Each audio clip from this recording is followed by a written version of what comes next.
திருக்குறளை எழுதி வச்சு உருப்படியா படிக்க தெரியல. 1ஆம் வகுப்புல 10ஆம் வகுப்பு வரைக்கும் ஒரே திருக்குறள் தாங்க. முயற்சி திருவினையாக்கும், முயற்சின இன்மை புகுத்தி விடும், வகுப்புல இருக்கக்கூடிய கரும் பலகைகளை எழுதி போட்டிருக்கோம். ரொம்ப கஷ்டமான திருக்குறள் இருக்கு, அது கூட வேண்டாம். எளிமையான திருக்குறள், எல்லோரும் சொல்லுகிற திருக்குறள், முயற்சி திருவினையாக்கும், முயற்சின்மை இளமை புகுத்திடுமா. வாயில நல்லா புகுத்துச்சு இளமைய. இத வாசிக்க தெரியல. இதுக்கு குறளோவியம் படைத்தவரே, நடமாடும் அலுவையே, வாழும் வள்ளுவரே. என்ன வாழும் வள்ளுவர்? வாழும் வள்ளுவர் பெத்த மகனுக்கு கத்து கொடுக்கல ஒரு குறளை. இதுல பெரிய குடும்ப சமீபத்தில் ஒரு நிகழ்ச்சிங்க, அதுல அவர் மீது நமக்கு பெரிய மரியாதை உண்டுங்க, ஐயாவின் மீது. ஆனா ஒரு ஏஐ டெக்னாலஜி, இது வரைக்கும் ஏஐ டெக்னாலஜியின் மீது இவ்வளவு கேவலமா நாங்க நினைச்சது இல்ல. ஏஐ டெக்னாலஜி, இந்த பக்கம் ஒரு கவிஞர் வராரு, தமிழ் கவிஞர், இந்த பக்கம் நம்முடைய பாட்டம் வள்ளுவர் வராரு, நடுவுல இவர் வராரு, யாரு? இளமை புகுத்தினவர். இவர் திருவள்ளுவர் உட்கார்ந்துகிட்டு இவங்க ரெண்டு பேர்த்தையும் டிஸ்கஸ் பண்றாரு. என்ன இப்ப இளமைன்னு போடவா இன்மைன்னு போடவா, என்னன்னு சொல்லு, நீ சொன்னாதான் நான் போடுவேன்.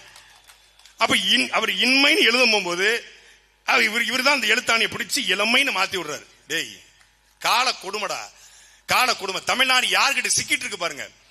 இந்த நிலத்தின் உரிமைக்காக மண்ணை மீட்க, மக்களை காக்க போராடுகிற தலைவன்ட்ட அதிகாரம் சிக்காம, என்ன வரலாறு தெரியாத, மொழிப்பட்டு கிடையாத, இனப்பட்டு கிடையாத, எதுவும் தெரியாத தலைவர்கிட்ட மாட்டிக்கிட்டு வரலாறு திருத்துறான் பாருங்க.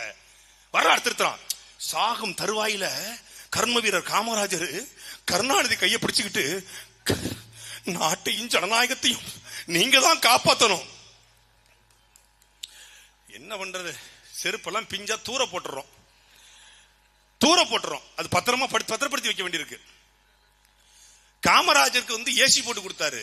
எதனால போட்டு கொடுத்தாரு? அவருக்கு ஏசி போட்டா உடம்பு அலர்ஜி ஆயிரும். காமராஜருக்காகவே ஏசி போட்டிருக்கீங்களா, அப்ப உங்களுக்காக நீ எதெல்லாம் போட்டிருப்பீங்க? நான் என்ன கேட்கிறேன்னா, காமராஜர் எதிர்கட்சி தலைவர், ஸ்தாபன காங்கிரஸ் இருந்தவர். அவர் கன்னியாகுமரிக்கு வரும் பொழுது, கன்னியாகுமரியில காமராஜருக்கு எதிராக தேர்தல் பிரச்சாரத்தில் சொந்த நாடாருக்கு ஓட்டா இல்லை வந்த நாடாருக்கு ஓட்டா, சிவகாமி மகனுக்கு ஓட்டா, மேரியின் மகனுக்கு ஓட்டா என்று காமராஜரை சாதி பார்த்து பேசிய ஒரு கேடுகட்ட கேவலப்பட்ட ஈன தலைவன் கருணாநிதி எப்படா எங்க தாத்தனுக்கு ஏசி போட்டு கொடுத்துப்பான்னு ஒரு மான தமிழங்க கலைய எங்களை தவிர. அவர் நாடார். எதை நாடார்? மண்ணை நாடாத, பொன்னை நாடாத, பொருளை நாடாத, பெண்ணை நாடாத, பதவியை நாடாத நாடார். அதனால் காமராஜர் நாடார். அவரை நாடார்னு சொல்லி அசிங்கப்படுத்தின கருணாநிதி ஏசி போட்டு கொடுத்தாரு. கருணாநிதி ஆட்சி காலத்துல மிஸ்ஸாவுல காமராஜரை கைது பண்ண போனாங்களாம். கருணாநிதி கூப்பிட்டு ராஜாராம் நாயுடு கிட்ட, நீங்க திருப்பதிக்கு போக சொல்லாதீங்க, தமிழ்நாட்டுக்குள்ள இருந்தாதான் நான் பாதுகாக்க முடியும், திருப்பதி போயிட்டா ஏன் எல்லாம் தாண்டிடும். உன் சொந்த கட்சிக்காரன் டவுசரோட அவுத்து மிஸ்ஸாவுல தூக்கி உள்ள வச்சாங்க, அதை காப்பாத்த வக்கில்ல. வாயிலே மிதிச்சாங்க, ஸ்டாலின் அதை காப்பாத்த வக்கில்ல. இவரு காமராஜரை காப்பாத்தினாரா?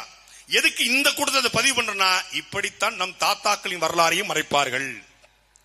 சீமான்னு ஒருத்தன் இல்ல, இந்த பகுதியில் அண்ணன் வினோத்னு ஒருத்தன் இல்ல, நாம் தமிழர் கட்சின்னு ஒண்ணு இல்லன்னா, எம்சி ராஜா கடைசி காலத்துல கருணாநிதியை பார்த்து என்ன சொன்னார் தெரியுமா? என்ன சொன்னாரு? அது யாருக்குமே தெரியாதும்பாங்க. அது ரெண்டு பேருக்குமான ரகசியம், அது வெளியே சொல்ல முடியாதும்பாங்க. அயோத்தாச பண்டிதர் இப்படித்தான் ஒரு முறை அப்படித்தான் அவர் அண்ணாவை பார்த்துட்டு அப்படியே கடந்து போயிட்டார், பேசவே இல்லைன்றாங்க. கதையா கட்டி இந்த விடுதலை படத்துல 2ஆம் பாகத்துல வரும், அவைகளுடைய கதையெல்லாம் வரலாறா மாத்திட்டான். நம்ம வரலாறு கதையா கூட மாறலங்கிற மாதிரி அவன் கதையே பூரா வரலாறா மாத்திட்டான். பார்ப்பானும் பிராமண கும்பலும் மாத்தியது, இந்த திராவிட கும்பலும் அவருடைய கதைகளை வரலாறா நம்ம திணிக்கிறான். இன்னைக்கு காலையில ஒரு வீடியோ என்ன தெரியுமில்ல, ஒரு குழந்தை மயக்கமா இருக்கு.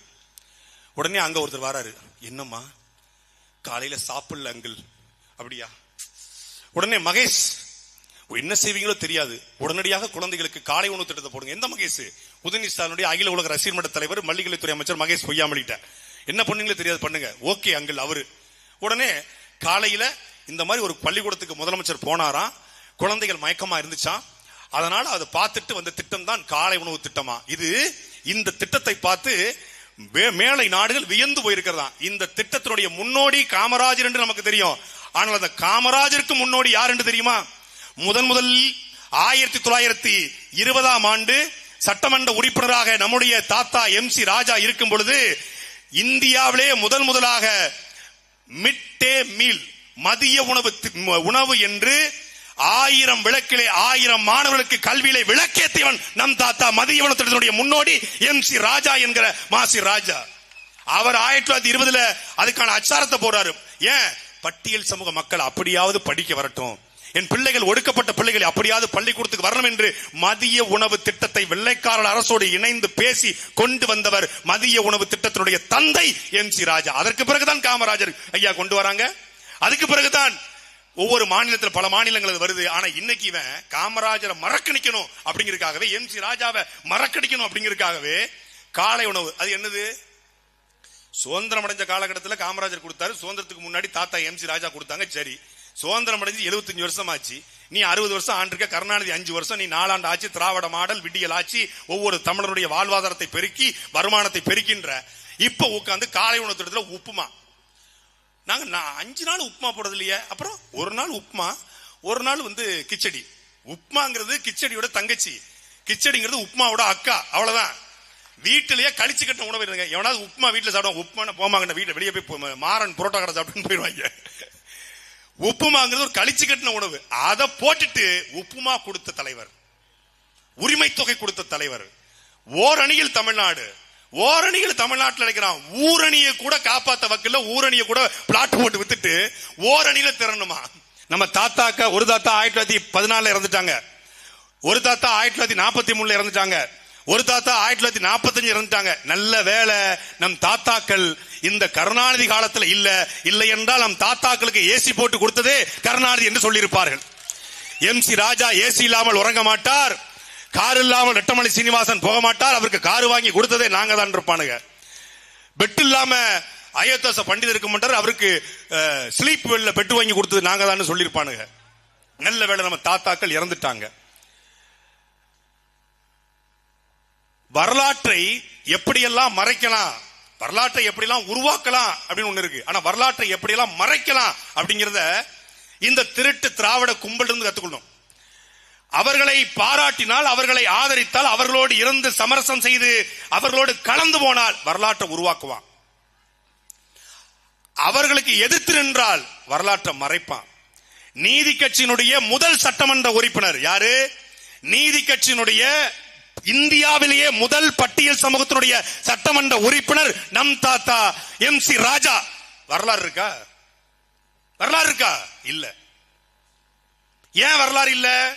அதே நீதி கட்சி பட்டியல் சமூகம் இல்லாத, ஒடுக்கப்பட்ட சமூகம் இல்லாத மக்களுக்கான, பிற்படுத்தப்பட்ட மக்களுக்கான இடஒதுக்கீடு கேட்கிறது, பட்டியல் சமூகத்தை புறக்கணிக்கிறது. என் பட்டியல் சமூகம், என்னுடைய ஆதி தமிழன் புறக்கணிக்கப்படுறான் என்று நீதி கட்சியிலிருந்து வெளியேறிய மான தமிழன் தான் நம் தாத்தா MC ராஜா. அதனால MC ராஜா வரலாறு மறைச்சான். இல்ல, MC ராஜா வரலாறு மட்டும் இல்ல, ரெட்டமலை சீனிவாசனோட வரலாறு உங்களுக்கு யாரு பேச ஆரம்பிச்சுக்கு அப்புறம் தெரிய ஆரம்பிச்சு தெரியும்ல. ரெட்டமலை சீனிவாசனார் நம்ம பாக்குறோம்ல, மீச வச்சிருக்காரு, நம்ம தாத்தா மீச வச்சிருக்காரு. 2018 திருநெல்வேலியில அம்பாசமுத்திரம் சட்டமன்ற தொகுதியில ரெட்டமலை சீனிவாசனா நினைவேந்தல் பொதுக்கூட்டம் அப்படின்னு அனுமதி கேட்டு நாம் தமிழர் கட்சியினுடைய அந்த பொறுப்பாளர் அண்ணன் செல்வம் அவர்கள் காவல்துறையில புகார் ஒரு மனு கொடுக்குறாங்க. சூரட்டி ஒட்டிடும், காவல்துறை அனுமதி கொடுத்துருது, சூரட்டி அடிச்சிட்டு நான் தான் பேச்சாளர், சூரட்டில அடிச்சு முடிச்சாச்சு, தேதி போட்டாச்சு, எல்லாம் பண்ணாச்சு. அங்க இருக்கக்கூடிய ஒரு கட்சி, சமூக நீதி அரசியல் பேசக்கூடிய, அதே பட்டியல் சமூகத்துக்கான அரசியல் பேசக்கூடிய ஒரு கட்சி, அந்த கட்சி போய் காவல் நிலையத்தில் புகார் கொடுக்குது. இந்த கூட்டம் போட்டா திருநெல்வேலியில சாதி கலவரம் வந்துடும். ஏன்? பெரிய மீசையை வைத்துக் கொண்டு ரெட்டமலை சீனிவாசனா என்கிற ஒரு தேவர் சமூகத்தை சார்ந்த ஒருத்தரை புகழ்ந்து பாடி சாட்டை துரைமுருகன், சாட்டை கிடையாது, துரைமுருகன் பேச வருகிறார், சீமான் தம்பிகள் பேச இருக்காங்க, அதனால கூட்டத்தில் கலவரம் ஏற்பட்டுன்றாங்க. ரெட்டமலை சீனிவாசனோட வரலாறு அண்ணன் கூட சொன்ன, அண்ணன் இந்த மாதிரி சொல்றாரு. டேய், யாரா சொன்னது? நம்ம டாக்டர் தானே கொடுத்திருக்காரு புகாரு. யாரு? கல்லு விஷம்னு சொல்றாரு, அதே டாக்டர் தான், அதே டாக்டர் தான் அங்கேயும் புகாரு, நம்ம டாக்டர் தானே. டேய், என்னடா ரெட்டமலை சீனிவாசனார் கூட கருணாநிதி ஸ்டாலினுக்கு தெரியல, இல்ல வேற யாருக்கும் தெரியல, போற இவங்களுக்கே தெரியலடா. தெரியலன்னு ரெட்டமலை சீனிவாசன வரலாறை கொண்டு போய் சேர்க்க விடல திராவிட கட்சிகள். இதான் உண்மை, இதான் யதார்த்தம். யார் வந்த பொழுது தென் மாவட்டத்தில் கடைகோடியில சிறுவைகுண்டத்தில் பிறந்த எனக்கு, வெளிப்படையா சொல்ல போனா தேவர் சமூகத்தில் பிறந்த எனக்கு தாத்தா என்ற ரெட்டமலை சீனிவாசனை உணர்த்தியவன் என்னென்ன சீமான் தான். அதே போலதான் அயோத்தாச பண்டிதரை, அதே போலதான் MC ராஜாவை ஏன் தாத்தா? 3 பேரும் தமிழர்கள், நாங்களும் தமிழர்கள், அதனால் அவர்கள் எங்களுக்கு தாத்தா.